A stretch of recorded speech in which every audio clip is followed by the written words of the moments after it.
Sir आपने medicine कैसे पढ़ी, मतलब मेडिसिन कहाँ से पढ़ी है सर आपने, मैरो से पढ़ी है सर या प्रेप लैडर से पढ़ी है, और सर इतना सिलेबस आपने कैसे कवर करा सर, मतलब कितना टाइम लगता है सर, मतलब इतने ह्यूज सब्जेक्ट, अब तो 11 सब्जेक्ट हो गए यूएनटी अब तक। तो these are the questions which were asked my juniors day by day. तो मैंने सोचा क्यों ना मैं इस चीज़ पर भी एक छोटा सा वीडियो बनाऊं ताकि उन लोगों की कहीं ना कहीं एक हेल्प हो जाए। सो हेलो दोस्तों, I am Sumit Rawat, currently doing a internship in community medicine and just pass out my MBBS of 2021 batch.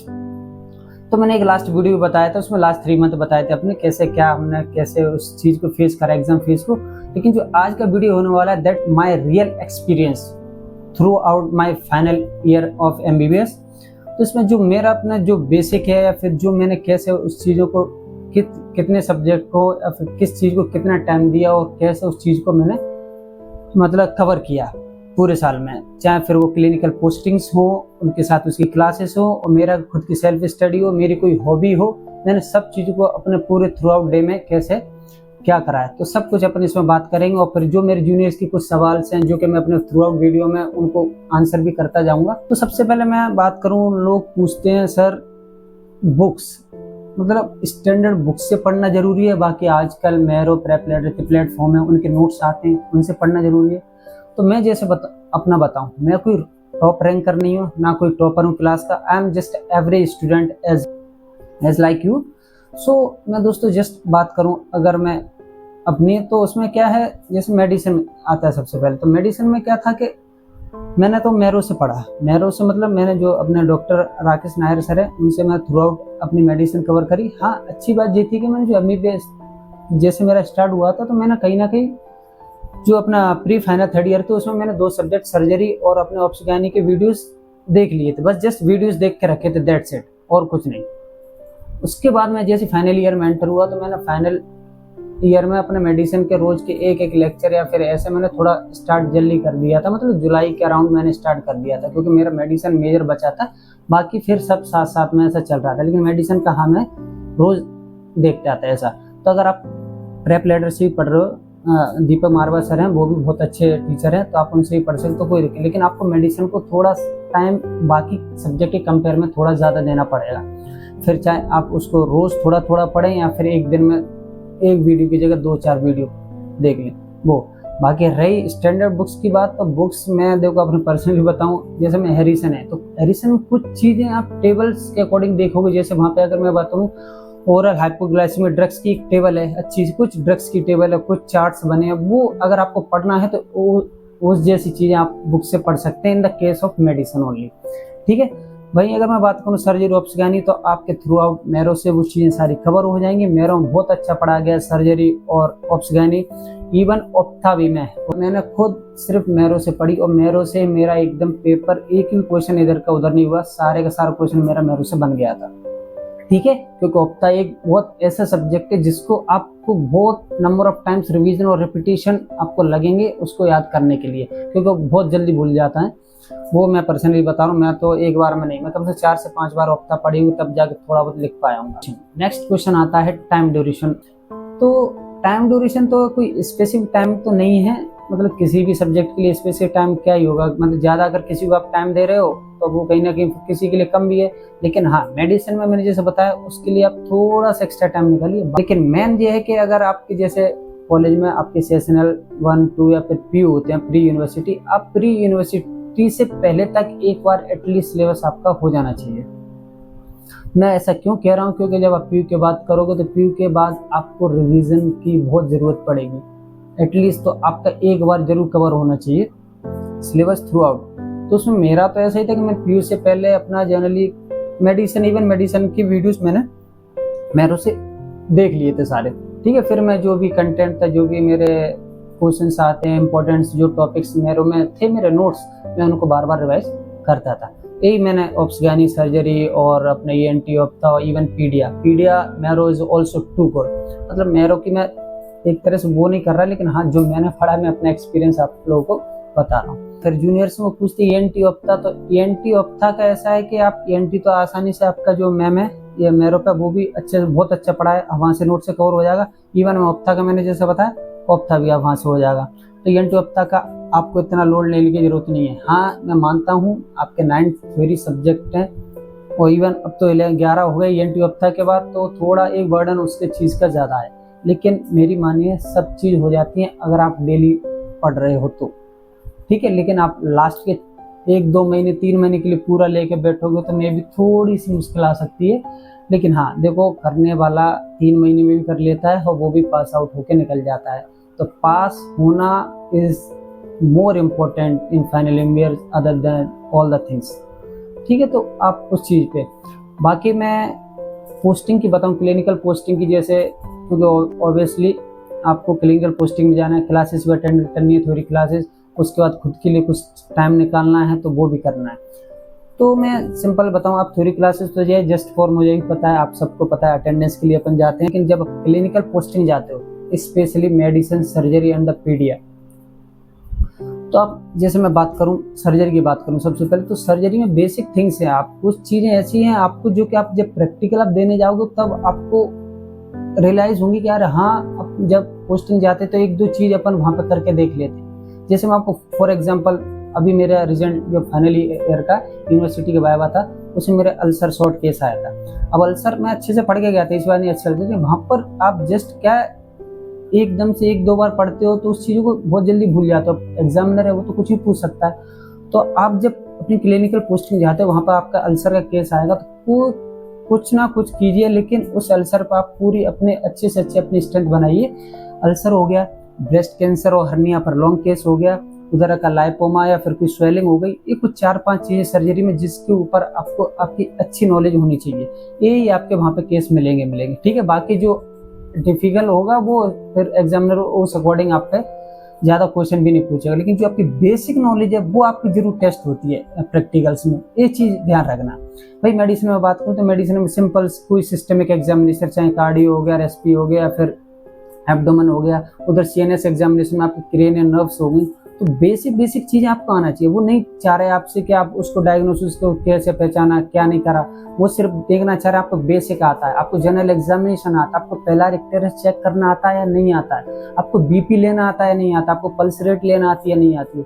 तो these are the basic knowledge which is comes in our practical vivas.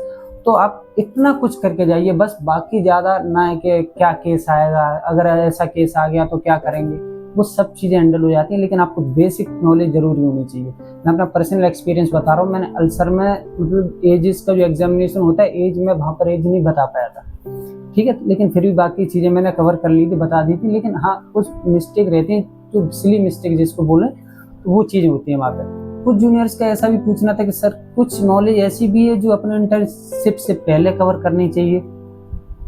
अब as such knowledge तो कोई नहीं, क्योंकि आपका main focus तो आपका theory exam है, उसी पर होना चाहिए। उसके बाद आप जो भी आपकी इंटर्नशिप शुरू होगी तो आप उस दौरान आप काफ़ी कुछ चीज़ें सीख जाओगे इंटर्नशिप में। अभी तो जस्ट मेरी भी स्टार्ट हुई है, वो भी कम्युनिटी मेडिसिन में, तो अभी इतना क्लिनिकल एक्सपोजर हो जाएगा आपको। अभी आपका मेन फोकस आपके उस पर होना चाहिए, थ्योरी एग्जाम पे। आपका फर्स्ट ऑफ ऑल आपका सिलेबस एक बार तो एटलीस्ट कंप्लीट होना चाहिए बिफोर द प्री यूनिवर्सिटी, ताकि आप उसमें PU के बाद जो आपको 1 महीना फिर 1-1.5 महीना मिलता है, उसमें आप उसको अच्छे से रिवाइज कर सकें। ठीक है, आप कुछ लोग कहते हैं सर जो क्लिनिकल पोस्टिंग में बाकी बैचेस भी जाते हैं, फिर और बच्चे भी जाते हैं, तो या वहाँ पे कोई टीचर आ तो पढ़ाने नहीं आता, या फिर ऐसा बच्चे उतना एक्टिव नहीं होते।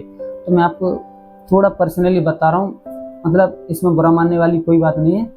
आपके बैच में अगर 2 बच्चे भी अच्छा थोड़ा आपके लिए एक्टिव है या फिर थोड़ा एक्साइटेड है चीज़ें सीखने के लिए, आप उन 2 बच्चों को पकड़िए या फिर उनके साथ जाइए और उस चीज़ को सीखिए जो आपका मन है। दैट आप जब लास्ट प्रैक्टिकल वाइवा दोगे या फिर जब आपको उस नॉलेज की यूज़ पड़ेगा, तब आपको वो चीज़ रियलाइज़ होगी। हाँ, आपको नहीं देखना 10 लोग के क्या कर रहे हैं, उनका मन नहीं हो रहा तो उनके चक्कर में आपके हाँ चलो मैं भी उसको जाने देता हूँ। अगर आपका मन है, उन 2 लोगों के साथ आप जाइए। जैसे मैं सिंपली बताऊँ, आप क्या कीजिए, आप मेडिसिन की पोस्टिंग जाते हैं, मेडिसिन की पोस्टिंग में आप जैसे कोई भी मरमर है या फिर कोई ब्रेथ साउंड है, आप क्या कीजिए उसका ऑडियो या ऑडियो क्लिप या वीडियो जो भी है यूट्यूब से वहाँ पर अपने मोबाइल में डाउनलोड करके ले जाइए। सिंपल जैसे मैं ले जाता था, मैं ब्रेथ साउंड के जो भी हार्ट साउंड, ब्रेथ साउंड के ऑडियो डाउनलोड करके ले जाता था और फिर वहाँ पर स्टेथो से जो भी पेशेंट था उसके ऊपर देखता था। मतलब एक certain kind of similar kind of अपने को साउंड अपेयर होता था कैसे क्या नहीं है। ठीक है, तो उससे मैं मैच कर लेता था कि क्या है क्या नहीं है। तो एक आपको थोड़ा बेसिक तो आ जाएगा, कौन सा बीज है, कौन सा अपना साउंड स्ट्राइडर है। तो these are the small things that you cover while doing your clinical postings. मैं ये नहीं कह रहा आप पीडिया में भी जाइए, पीडिया में आप बेसिक तो आपकी रिफ्लेक्सेस हैं, जैसे मोरो रिफ्लेक्स हुआ या फिर सिमेट्रिक रिफ्लेक्स, ये सब कुछ छोटी छोटी चीजें आप वहाँ पर करके देख लीजिए। ये मैं इसलिए बताऊँ कि प्रैक्टिकल वाले में आपकी बेसिक नॉलेज ही चेक की जाती है, वो नहीं, वो सामने वाला एक्सपेक्ट भी नहीं कर रहा कि आपको सारी चीजें आनी चाहिए या फिर वो बड़ी बड़ी चीजें आनी चाहिए। उसे डायग्नोसिस नहीं चाहिए, उसे सिंपल ये चाहिए कि हाँ इसने ये चीज एग्जामिनेशन इसको सिंपल आता है नहीं आता, मतलब उसने पूरे साल आपने क्लिनिकल पोस्टिंग में क्या किया है उस चीज से आपका इंडिकेट होता है। ठीक है, बाकी तो क्लिनिकल पोस्टिंग से बाकी मैं जैसे आपका जब भी एग्जाम आया, जैसे मैं लास्ट 3 मंथ का मैंने आपके लास्ट वीडियो में अपना बताया भी है कैसे क्या एग्जाम रहा है। ENT ओप्ता का मैंने बता दिया है, इतना लोड लेने की जरूरत नहीं है उसका। ओप्ता आपका मेरो से अगर आप पढ़ोगे सफिशिएंट आपका कवर हो जाएगा। मेडिसिन आप दीपक मारवा सर से या फिर राकेश नायर से, दोनों से पढ़ रहे हो, दोनों की दोनों बेस्ट है, बस थोड़ा उसको ज़्यादा टाइम दीजिए एज कम्पेयर टू दैट।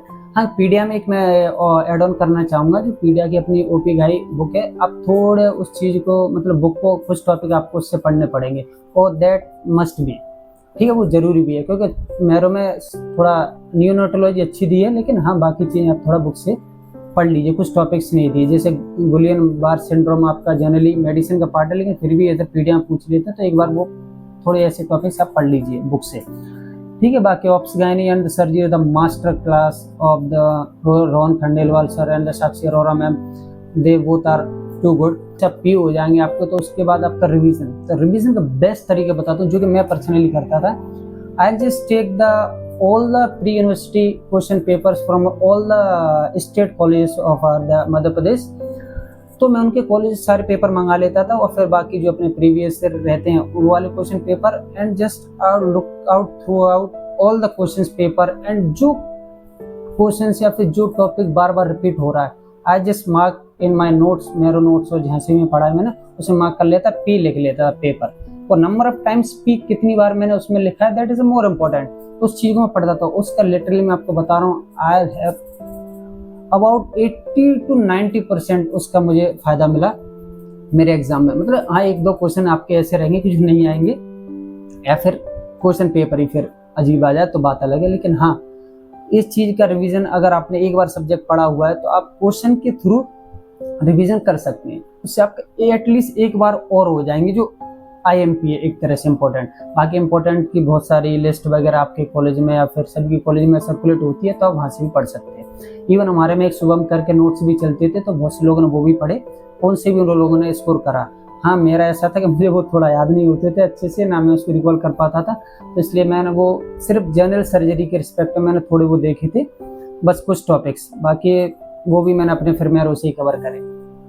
ठीक है, रही नेक्स्ट चीज जो कि मैंने जो गलती करी, फर्स्ट ऑफ ऑल जो मैंने गलती करी जो कि आप लोगों को नहीं करनी है, खास करके मैं क्या था, सर्जरी जैसे मान लो सर्जरी पढ़ रहा हूँ या फिर ऑप्शन पढ़ रहा हूँ, पूरे टॉपिक एक बार में बस नोट्स बार बार रट रहा हूँ, मतलब रट ही रहा हूँ, एक तरह से आपको लिटरली बता रहा हूँ मैं रट रहा हूँ, तो वो चीज़ आप ना कीजिए। थोड़ा आप कुछ कंटेंट पढ़िए फिर लिख के पढ़िए जैसे भी, लेकिन उसको याद करने का तरीका आप अपने अकॉर्डिंग देखिए। फिर मैंने उसको बाद में थोड़ा टैकल करा, मैं लिख के जैसे भी, क्या कुछ टॉपिक जो मुझे याद नहीं होते तो उनको मैं लिख के देता था, चाहे आप दीवार पे चिपका दो या फिर आपके रूम में बोर्ड है वगैरह कुछ उस पर लिख के रख दीजिए, या फिर कहीं से भी कीजिए जिस आपको याद होना चाहिए। ठीक है, the most thing that I personally suggest you, और क्या आपको करना चाहिए, पहली चीज तो कि आपको पूरा का पूरा सिलेबस कवर नहीं करना, हर एक चीज नहीं पढ़नी है, पहली बात तो वो एक चीज।